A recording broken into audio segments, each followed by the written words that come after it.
Next मैं करा रहा हूँ जल्दी से 131 फिनकास। ठीक है, इसमें क्या कह रहे हैं कि इसमें आपको कह रहे हैं कि मैं पढ़ रहा हूँ जल्दी से, कोई काम का इसमें नहीं है। कह रहे हैं कंसिडर एन एलॉयड एल्युमिनियम से के की वैल्यू आपको गिवन है सवाल में। रेक्टेंगुलर फिन है, याद रखना रेक्टेंगुलर फिन का एरिया वगैरह थोड़ा सा चेंज होता है। लेंथ आपको दे दी है, थिकनेस आपको दे दी है, सही है। और विड्थ कह रहे हैं बहुत ज़्यादा बड़ी है थिकनेस से। तो इसमें क्या होता है जब विड्थ बहुत ज़्यादा बड़ी है थिकनेस से, तो अगर विड्थ आपकी है 100, थिकनेस आपके पास है 0.1, तो डब्ल्यू प्लस टी को आप थिकनेस को लिखते नहीं है। इसमें कोई इतनी बड़ी बात नहीं है, पता नहीं क्यों लंबी है, फजूल में यार लोग लिख देना यार डब्ल्यू प्लस टी जहाँ भी हो। द बेस टेम्परेचर आपके पास कितना है, इतना दिए हुए, और फिन टेम्परेचर इतना आपके पास है, मतलब थीटा बी आपके पास होता है T base minus T infinity, जो कि आपके पास यहाँ पे 75 डिग्री बन जाएगा। कह रहे हैं पहली बात, assuming a uniform convection coefficient H आपको दे दिया है, ठीक है, entire fin surface. Determine the fin heat transfer, Q मालूम करना है आपने पर यूनिट विड्थ, ये आपके पास मेन सवाल है यहाँ पर, इसलिए आपको टी को इग्नोर करना पड़ेगा क्योंकि पर यूनिट विड्थ में मांगेगा। जो भी सवाल आएगा वहाँ पे जो विड्थ जहाँ भी आ रही होगी उसको पकड़ के क्यू के नीचे डाल देना। तो आपको विड्थ को असल में यहाँ पे वैल्यू नहीं गिवन विड्थ की ना, अगर विड्थ की वैल्यू गिवन होता है आप आराम से सॉल्व करते, तो इसलिए आपको विड्थ जो भी सवाल में आएगा उसको पकड़ के क्यू के नीचे डाल देना, वही आपसे मांगा हुआ है। एफिशिएंसी, एफिशिएंसी का फॉर्मूला होता है, इफेक्टिवनेस का फॉर्मूला होता है, और थर्मल रेजिस्टेंस, इनका फॉर्मूला होता है, कुछ भी नहीं वैल्यू डालनी है, कुछ भी नहीं। और कह रहे हैं आपके पास दो केस हैं, केस ए और बी के लिए करना है आपने ये सारा, और यहाँ पर इन लोगों ने लंबी करके बोली हुई है कि केस सी के लिए भी कर लो, बस ये बोली है। क्योंकि इन लोगों ने बोला effect the variation in convection on the heat rate, also consider the effect of such variation. क्या, अच्छा सी के लिए नहीं बोला, हाँ बोला मैंने, ये रहा। Contrast your result with those based on infinite, infinite हमारा होता है केस सी, मतलब तीनों केस के लिए करके दो, ठीक है। और कह रहे हैं कि आप ये वाला पार्ट आएगा छोड़, कह रहे हैं वेरिएशन बताओ convection coefficient on the heat rate. अगर आप इसको 10 से लेके 1000 बड़ा, अगर आप कन्वेक्शन एच को बढ़ाते हो तो आपका क्यू को क्या फ़र्क पड़ेगा, के की वैल्यू गिवन है। तो let's jump on to the question. सबसे पहले हम यहाँ पर इक्वेशन आप देख लो, इक्वेशन आपके पास ये होती है, सही है। क्यू एफ की इक्वेशन तीनों के लिए चेंज होती है, तीनों केसेस के लिए जो क्यू है आपका, ये देख लो, तीनों केसेस के लिए क्यू आपके पास ये होगा, सेम। तीनों इक्वेशन के लिए क्यू आपके पास ये हो गया। लेंथ आपको पता है कितनी है यहाँ पे सवाल में गिवन है, एच आपको सवाल में गिवन है, के आपको गिवन है सवाल में, एम, एम आपको पता है, मैंने पिछले सवाल में बताया एम का एक फॉर्मूला होता है छोटा सा, एम बराबर होता है, छोटा वाला एम कहाँ गया, छोटा वाला एम, छोटा वाला एम बराबर होता है इसके under root of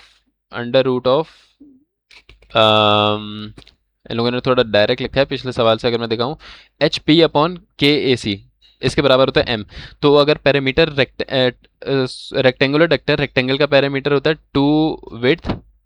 two into width plus two into thickness, मतलब ये जो रेक्टेंगल है आपका, ये जो आपका रेक्टेंगल है इसका पैरामीटर क्या होगा, रेक्टेंगल का पैरामीटर, तो ये वाली साइड, ये वाली साइड, ये वाली साइड, ये वाली साइड, तो टू आपकी ये थिकनेस कहलाती है, ये थिकनेस होती है, तो two into thickness plus two into W, ये विड्थ होती है आपकी। इन लोगों ने बोला थिकनेस आपकी बहुत छोटी है, जो जब जब आपकी थिकनेस बहुत ज़्यादा छोटी है और विड्थ बहुत ज़्यादा बड़ी है तो हम इसको काट देंगे, ये इसलिए हिंट दी वैसे, जब भी थिकनेस का वर्ड आ जाए तो थिकनेस काट देना आप लोग। मल्टीप्लिकेशन में मल्टीप्लाई करवाना, क्योंकि वरना एरिया ही नहीं आ पाएगा, एरिया जीरो तो नहीं लोगे ना, एरिया कुछ ना कुछ तो आपने लिखना पड़ेगा। तो जहाँ ऐड करने का आपको बोले ना वहाँ ऐड नहीं करना, तो आपके पास जो पैरामीटर है वो सिर्फ टू डब्ल्यू होगा, तो पैरामीटर के आप जगह लिख सकते हो टू डब्ल्यू, और एरिया के बजाय आप क्या लिखोगे, डब्ल्यू मल्टीप्लाई बाय थिकनेस, ठीक है। क्योंकि एरिया आपने जीरो तो नहीं करना ना, एरिया में कुछ तो थिकनेस आएगी, तो डब्ल्यू से डब्ल्यू कटेगा तो आपके पास एम का फॉर्मूला बन जाएगा 2h अपॉन के टी। तो इस तरह आपके पास यहाँ पे जो छोटा वाला एम है वो बन गया 2h अपॉन के टी अंडर रूट, ओके। इसको सॉल्व करोगे सारी चीज़ें पता है, तो आपके पास एम आ गया, एम को अपनी लेंथ से मल्टीप्लाई करोगे जो कि आपके पास 10 मिलीमीटर गिवन थी, तो आपके पास एम एल आ जाएगा। एम एल इसलिए कि यार यहाँ पे फॉर्मूले में पुट करना पड़ेगा, एम एल तो पहले ही निकाल के रखो एहतियातन, अच्छी बात है, आसानी है, थोड़ी आसानी होगी। तो आपने एम एल निकाल लिया, और जब एम एल आ गया आपने एच अपॉन एम के, एच पता था, के पता था, एम यहाँ से निकाल लिया, एच अपॉन एम के भी आपने पहले ही निकाल के रख लिया, ताकि यहाँ आराम से इन फॉर्मूले के अंदर चीज़ों को डाल लो, ठीक है। उसके बाद हाइपरबोलिक कैसे करोगे, मैंने आपको बताया था, कैलकुलेटर में जाओगे, हाइपरबोलिक का मुझे नजर आ रहा है, मैं वन दबाऊंगा, साइन हाइपरबोलिक मेरे पास खुल गया, एम एल की वैल्यू ऊपर निकली हुई है, एम एल की वैल्यू हमारे पास जो आ रही है वो आ रही है 0.333, तो मैं 0.333 अभी लाइव अपने कैलकुलेटर में डालूँ, मेरे पास 0.339 आंसर आ रहा है साइन हाइपरबोलिक का, जो कि यहाँ पर साइन हाइपरबोलिक का आ रहा है 0.34, सही है। 39 मेरे पास आ रहा है, 4 यहाँ पे आ रहा है, 0.339 आ रहा है मेरे पास, यहाँ पे 0.4 है, ओके। इसी तरह कॉस हाइपरबोलिक के लिए 10 हाइपरबोलिक 10 ml आपने निकाले, हर चीज़ आपने यहाँ पे निकाली। एक चीज़ है यहाँ पे कैपिटल एम क्यू निकाला हुआ है, देखो यार इन कुछ सवालों के इन सवालों के अंदर ये जो आपके पास चीज़ है पूरी, इस पूरी चीज़ को हम लोग एम से रिप्रेजेंट कर सकते हैं आसानी के लिए, सिर्फ ताकि हम जल्दी से यहाँ पर एम पुट करें और सॉल्व करें, कुछ भी नहीं है, बस डिनोशन दिए हुए और कुछ भी नहीं है, ठीक है। तो इस पूरी टर्म को हम बाहर निकाल के एम बोलते हैं और एम को सॉल्व करते हैं, ताकि एम रखें यहाँ पे आराम से और सॉल्व कर लें। तो केस ए के लिए, केस बी के लिए, केस सी के लिए एम सबके लिए सेम रहेगा, छोटा वाला एम भी सेम रहेगा, लेंथ भी सेम रहेगी, एच अपॉन एम के भी सबके लिए सेम रहेगा, बस फॉर्मूले चेंज होते रहेंगे आपके लिए, ठीक है। यहाँ पर आ जाओ आप लोग। तो कहाँ थे हम लोग? तो यहाँ पर आने के बाद आपने ये सारी चीज़ें निकालनी। अब एफिशिएंसी का फॉर्मूला ये होता है, इफेक्टिवनेस का ये होता है, रेजिस्टेंस का ये होता है। रेजिस्टेंस कैसे बनेगी हमें पता है यार, ये वहाँ से बनती है, Q is equal to H A delta T होता है ना आपके पास। डेल्टा टी को हमने थीटा से रिप्रेजेंट कर दिया, और एच हमारे पास ओवरऑल कन्वेक्शन कोफिशिएंट सिर्फ एच है, तो हम इसको यू भी लिख सकते हैं, U A delta T. Q is equal to U A delta T भी लिख सकते हैं। तो हमारे पास पता है कि यू बराबर था 1 ओवर रेजिस्टेंस के, तो 1 ओवर रेजिस्टेंस ए इंटू थीटा। एरिया हमारे पास क्या है?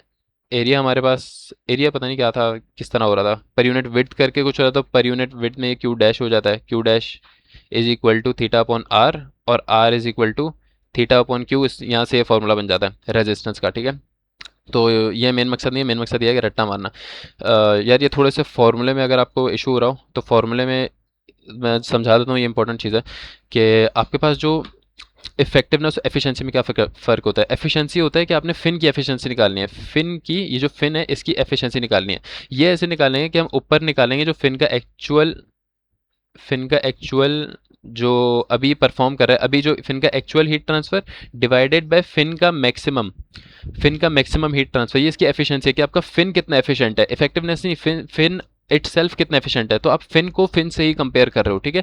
तो ऊपर जो आपके पास क्यू हीट रेट आएगा वो फिन का हीट ट्रांसफर आएगा, और नीचे जो मैक्सिमम आपके पास हीट ट्रांसफर आता है वो फिन का मैक्सिमम हीट ट्रांसफर आता है। जबकि इफेक्टिवनेस डिफरेंट है। इफेक्टिवनेस कहती है कि जो आपका पूरा सिस्टम है उस सिस्टम के अंदर फिन लगाने से कितना फर्क पड़ रहा है। तो ऊपर आपका हीट ट्रांसफर आएगा वो फिन का ही आएगा कि फिन लगाने से कितना आ रहा है, और नीचे जो हीट ट्रांसफर आएगा वो ये आएगा कि बगैर फिन लगाए कितना आ रहा है। फर्क आप समझ रहे हो एफिशिएंसी और इफेक्टिवनेस के फॉर्मूले में? ऊपर तो आपके पास यही आ रहा है कि फिन लगा हुआ है तो कितना हीट ट्रांसफर है। नीचे क्या हो जाएगा, अगर आप डिनोमिनेटर में ये लगाओ इफेक्टिवनेस के लिए, आप क्या करो कि आपका फिन कितना इफेक्टिव है, इस सिस्टम के अंदर फिन लगाने से क्या फर्क पड़ रहा है। तो पहले आप लगाओगे फिन लगाने से जो आपके पास हीट रेट आ रहा है वो आपने यहाँ पर लिख दिया, और डिनोमिनेटर में आप लिखोगे कि फिन लगाने के बगैर। फिन लगाने के बगैर का मतलब कोई फिन नहीं लगा हुआ।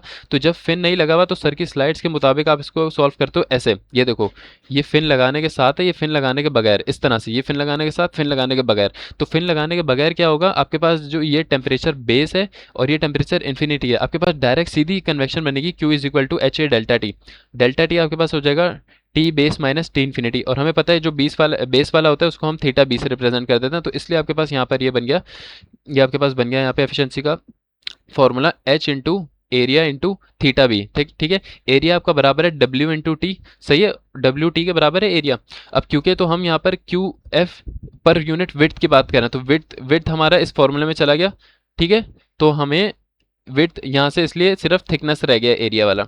ओके, ये समझ आ गया, क्योंकि हमने सवाल में पर यूनिट वेट की बात कर रहे हैं। यही चीज़ इफेक्टिवनेस में हो गया, ठीक है। सॉरी एफिशिएंसी में, एफिशिएंसी क्या होता है कि फिन को अगर आप बाहर निकाल दो और उस फिन को स्टडी करो, उस फिन का मैक्सिमम हीट ट्रांसफर निकालो, ठीक है। तो उस फिन का मैक्सिमम जो हीट ट्रांसफर आएगा वो आएगा Q A theta. Theta B आपके पास सेम रहेगा, थीटा बी आपके पास सेम रहेगा, जो एरिया है वो चेंज हो जाएगा, जाहिर है। पहले जो एरिया आ रहा था इफेक्टिवनेस में, एरिया आता है ये खाली जगह का, ये खाली जगह का, लेकिन एफिशिएंसी में एरिया आता है इस पूरे फिन का, सही है। क्योंकि आप फिन को स्टडी करो, फिन का एरिया क्या होगा, जाहिर है उसका पूरा सरफेस एरिया होगा, surface area of a fin. तो surface area of a fin जो होता है वो होगा आपका, लेट्स से रेक्टेंगुलर फिन है, तो इस रेक्टेंगल का एरिया प्लस ये जो टिप है इस टिप का एरिया। ये थोड़ा कंफ्यूजिंग है, मैं बोलूँगा रट्टा मारो, समझने का टाइम नहीं है। होता क्या है यहाँ पे 2L W होता है और T इंटू डब्ल्यू होता है, ठीक है। W आप यहाँ से कॉमन निकालोगे, और कॉमन निकाल के, क्योंकि हम पर यूनिट विड्थ की बात कर रहे हैं इसलिए आप यहाँ पे Q डैश लगा के W को गायब कर दोगे। ये फॉर्मूला मैं बता रहा हूँ, इसको मैं बोलूँगा यार रट्टा मारो, समझने का टाइम नहीं है, मैंने खुद बहुत टाइम ज़ाया किया इस पर। फॉर्मूला आपने रट्टा मार लिया, ठीक है। आपने ऊपर सारी चीज़ें निकालनी। केस ए के लिए आपको पता है QF क्या है।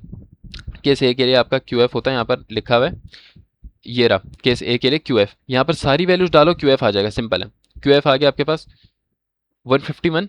ओके, आपने यहाँ पर 151 डाला, आपने H डाला, आपने लेंथ डाली, थिकनेस डाली, थीटा भी डाला, एफिशिएंसी आ गई, सुकून से एफिशिएंसी आ गई, सुकून से इफेक्टिवनेस आ गई, और सेम आपने यहाँ पर R डाला तो आपके पास रेजिस्टेंस भी आ गई, सिंपल है। और अगर आपको टेम्परेचर निकालना है ना यार किसी लेंथ पे, आपको अगर इन लोगों ने सवाल में क्या बोला हुआ है कि आपने सरफेस टेम्परेचर भी बताना है, और लेंथ इन लोगों ने क्या बोली हुई है आपको, ये रहा टिप पे टेम्परेचर भी मांगा है, जो आपकी टिप है ना उस पर इन लोगों ने टेम्परेचर भी मांगा हुआ है। तो लेंथ जाहिर है टिप एंड पे होगी, लेंथ तो फुली होगी, कुछ भी नहीं है, बस ये वाला जो आपका फॉर्मूला होता है, ये वाला फॉर्मूला है, जिस पे आपको टेम्परेचर, इससे आपको हीट रेट निकलता है, इससे टेम्परेचर निकलता है। ये जो थीटा है मैं बता चुका हूँ, ये होता है थीटा माइनस टी इन्फिनिटी होता है। ठीक है, तो आपने ये वाला टेम्परेचर निकालना है, तो आपने इसी तरह सेम फार्मूला रखा, टी इन्फिनिटी वहाँ चला गया, बेसिक आपने टी आराम से निकाल लिया टेम्परेचर। यही चीज़ आप इसके लिए करोगे, केस बी और केस सी के लिए कुछ भी नहीं है। क्यू का फॉर्मूला केस बी के लिए ये हो जाएगा, ये क्यू का फॉर्मूला है, ठीक है, कुछ भी नहीं है, सेम चीज़ ही है। और थीटा वाला फॉर्मूला ये हो जाएगा, सारी चीज़ें सेम है, एम एल एक्स थीटा ए के पे ए सी, हर चीज़ सेम रहेगी आपकी। अम, हर चीज़ सेम रहेगी, और आई गेस एरिया आपका सेम रहेगा। लेट्स सी, ये देखो क्यू आपका इसके बराबर है, सही है, आपने एम ऊपर निकाल लिया था, आपने हर चीज़ यहाँ रखी, आपके पास क्यू आ गया, आपके पास इफेक्टिवनेस एफिशिएंसी सेम यही करोगे, जो आपके पास ये फॉर्मूला है ना, बस यहाँ पे जो क्यू है ना ये चेंज करते रहोगे। ये देखो हर चीज़ आपने सेम रखी हुई है मोस्ट प्रोबेबली। एक मिनट, हाँ मैंने अभी कैलकुलेटर से भी किया। अब कुछ भी नहीं करोगे, ये जो आपके पास तीनों फॉर्मूले हैं, यहाँ पे ये भी सेम रखोगे, ये भी सेम रखोगे, ये भी सेम रखोगे, सिर्फ क्यू क्यू क्यू चेंज कर दोगे। क्यू कहाँ से आएगा, केस ए केस बी के लिए क्यू इस फॉर्मूले से निकाल लेना, केस सी के लिए इस फॉर्मूले से क्यू निकाल लेना, बस क्यू आपका चेंज होगा, इन फॉर्मूले में डालोगे, आपके पास एफिशिएंसी इफेक्टिवनेस ये भी आ जाएगा। और थीटा वाला जो फॉर्मूला है वो केस बी के लिए ये वाला यूज़ कर लेना, सी के लिए ये वाला यूज़ कर लेना, सिंपल है, ये छोड़ दो, सही है, ये सीन है।